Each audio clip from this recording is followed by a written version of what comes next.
Good day, everyone. So for today, I will gonna teach you how to use the 2R selection process. So I will show you the screen. Sorry, pasensya na sa ice cream na tunog. May dumaan lang na ice cream. For this one, I will gonna share to you my screen. Okay, most of you had access for this file already, the 2R selection process, and as you can see, I am looking at the Coronadal branch. I block all the pastor's name because for the privacy issue. So we have name of the pastor there, but I just went it into black. Okay, for the first tab, this is showing you all the summary for all the bases and branch. But we need to do is to work on your file. So if I am the branch head of Coronadal branch 1, what I need to do is first to look at my pending community on hold program. So ano ba yung priority ko for this coming November? So currently I have 6 communities na on hold pa or hindi pa nakapag-start. So looking at this number, I am expecting na dalawa yung possible na mag-start by November na batch 3 kasi yung 4 ko, I assume na they will going to graduate by the end of October. So kung dalawa na lang yung naiwan sa akin tapos okay na yung 2 communities na inaiwan for batch 3 na go na sila for November, resume community. Ang gagawin ko na lang is to look for 6 more communities that will have renew program. So as you can see, may tagging na dito kung yung isang community ay qualified siya for refresh or qualified siya for renew. For this one, as you can see, example na lang dito sa first pastor or si pastor ID 16171. So I need to input all the data na may column siya na yellow. So from this one, column M, yung distance from the branch and yung kung active ba yung SG nila, kung willing ba yung trainer, willing ba yung pastor, willing ba yung barangay, willing ba yung LGU, accessible ba siya. So I have to entry all the data for this one na naka-yellow. So if I put it yes, yes, yes, then mag-yes siya dito na qualified yung community for the program, for the 2R program. Now, the next thing is, as you can see, kasi SG active siya, nag-auto-update yung program natin as refresh.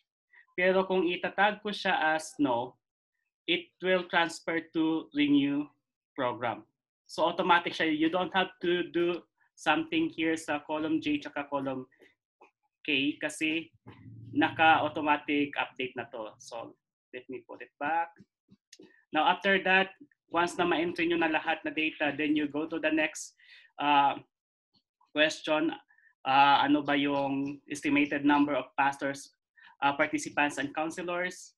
Ano ba yung plan for the training? Kung 2 groups ba siya? Or 1 group lang siya, isa sa umaga, isa sa hapon. Then kailan yung target date na magsimula? Then actual date na mag-start, then yung target date ng graduation. And this one, naka-auto tagging na din to sa list ng mga savings group natin. So as you can see, yung pastor ID 16171, nakatag siya sa Omega Savings Group with the SGID 3930.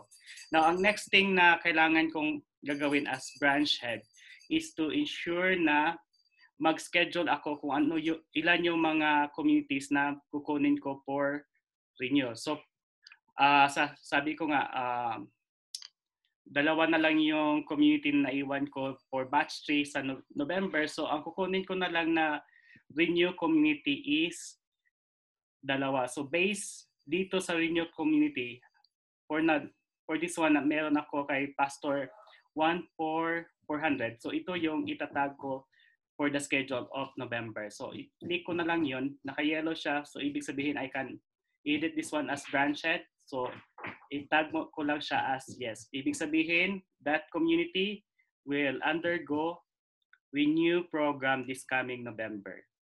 Okay? So this one. So sabi ko nga may naiwan pa akong dalawa. So 6 lang yung pipiliin ko. So in order to choose the right communities na 6, so babalik ako dito sa distance from the branch. So of course, i-prioritize natin yung mga malapit. So example ito, mga malalayo na yung 60 kilometers. So ipahuli ko sila. So uunahin natin muna is yung mga malapit na community sa branch base natin. So that is how you will gonna encode. Now, for some branch na lahat ng SG nila for batch 2 of fiscal year 1920 active siya. Ibig sabihin, refresh siya lahat. So ang gagawin lang, just inform the DPC na you have to open the next batch, yung batch 1 of fiscal year 1920 para ma-access nyo ulit yung mga data kung sino yung mga pastor na qualified for the Renew program. So kung natapos nyo na yung batch 1, so kompleto na yung mga listahan nyo, then you are ready to go na to implement the 2-hour program sa November natin. Of course, may training pa tayo and orientation which will be given by the strategy team, but that will follow. That will follow na po. So for now, yung kailangan natin ayusin is the 2-hour selection process. Thank you so much for watching and God bless.